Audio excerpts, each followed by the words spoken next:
রাজ ক্ষমতা না হলে রাস্তায় নেবে কি করবে? আইনকে হাতে তুলে নেবে? এটা কি ঠিক?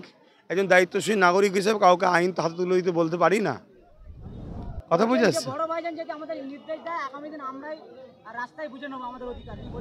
না, আমি একটাই ইঙ্গিত দিয়েছি, আগে রাজশক্তি তৈরি করুন, আইনকে আইনের রাস্তায় চলতে দেন, প্রশাসনিক ক্ষমতা হাতে নেন, প্রশাসনের দ্বারা এই সমাজ বিরোধী মানুষগুলোর বিচার করুন। এর জন্য যুব সমাজকে বলবো আপনারা চেষ্টা করুন।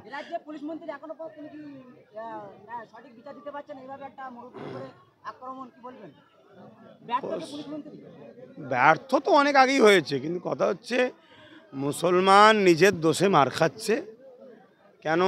সামান্য ভাতা বা ভাড়া নিয়ে মুসলমান রাজ্য সরকারের কাছে বিক্রি, বড় একটা অংশ, সবাই বলবো না, এর জন্য আজকে এই দুর্দশা হচ্ছে ভাই, এছাড়া আমার কিছু বলার নেই। আগামী দিনে এই প্রতিবাদের কারণে বা শক্ত একেবারে জমিন শক্ত করার জন্য বা অধিকার ছিনিয়ে নেওয়ার জন্য রাজনীতির ময়দানে কি আপনাকে দেখা যাবে? আপনি তো একেবারে রাজনীতি করছি তো, আমি রাজনীতি করি তো, আমি আইএসএফ করি। আইএসএফের ব্যানারে 26 বিধানসভা কি বার্তা ময়দানে মানুষের অধিকার যাত্রীকা দেশের সংবিধানকে বাঁচাবার জন্য, মানুষের অধিকারের জন্য কথা বলা, এটা আমার ধর্মীয় কালচার, এটা আমার ধর্ম শিখিয়েছে। আমি একজন পীর সাহেব বা পীরজাদা যে ভাষায় আপনি ডাকেন, ওটা আমার ধর্ম আমায় শিখিয়েছে। মানুষের অধিকার, মানুষ গরিব মানুষ, মজলুম মানুষের পাশে দাঁড়াও, দেশকে ভালোবাসো, দেশের সার্বভৌমত্ব নিরাপদে রাখো, এর জন্য তুমি কাজ করো, এটা আমার ধর্মীয় কাজ, আমি করছি তো। বাংলায় যা ঘটছে 26 কি বিধানসভা ভোটে আইএসএফের ব্যানারে আপনাকে লড়াইয়ের ময়দান দেখা যাবে?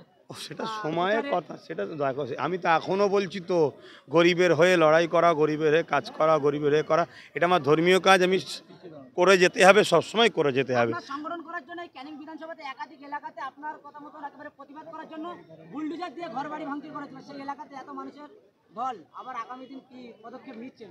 দেখুন, আমি এতটুকু বুঝি, ইমানদারকে কখনো বুলডোজার কেন পারমাণবিক শক্তিতেও রুকা যায় না। অতএব সেই জায়গায় যারা চেষ্টা করছে জালিমদের হাতকে শক্ত করার, তারাই একদিন ধ্বংস হবে। মজলুমদের যুগে যুগে বিজয় হয়েছে, ইনশাল্লাহ আগামী দিন আমাদেরই বিজয় হবে। ভালো থাকেন, সুস্থ থাকেন, যেতে দেন। হ্যাঁ বলবো, দুঃখ পেলাম। পাশের বিধানসভাতে দেখা গিয়েছে মসজিদে পেশাব করেছে বা কোরআন শরীফ ছিঁড়ে ফেলে দিয়েছে, তারপরে এখনো পর্যন্ত সেই শাস্তি তিনি পায়নি, বা এখনো পর্যন্ত গ্রেপ্তার হয়নি, এমনই দাবি খবর পাওয়া যাচ্ছে, কি বলবেন? ওই দেখলাম, দুঃখ পেলাম।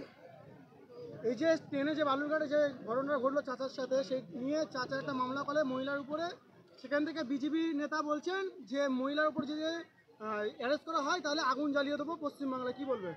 শুনছি, দুঃখ পেয়েছে, এছাড়া কি বলবো। তারা এই সাহসগুলো পাচ্ছে কতক্ষণ ভেবে দেখেছেন? তারা তো এই সাহসটা পাচ্ছে এই জন্যে সরকার তাদের, প্রশাসন তাদের, সব তাদের, রাজ ক্ষমতাদের হাতে, তাই তো সাহস পাচ্ছে। আমাদের তো কিছু নেই, এছাড়া দুঃখ করা ছাড়া কি করবো? আপনাকে মুখ খুলতে দেখা যাবে, আপনার হুমকারে যুবকরা কিন্তু রাস্তায় নামে। হ্যাঁ, কি করবো রাস্তায় নেবে? 26 কি আপনার দেখা যাবে?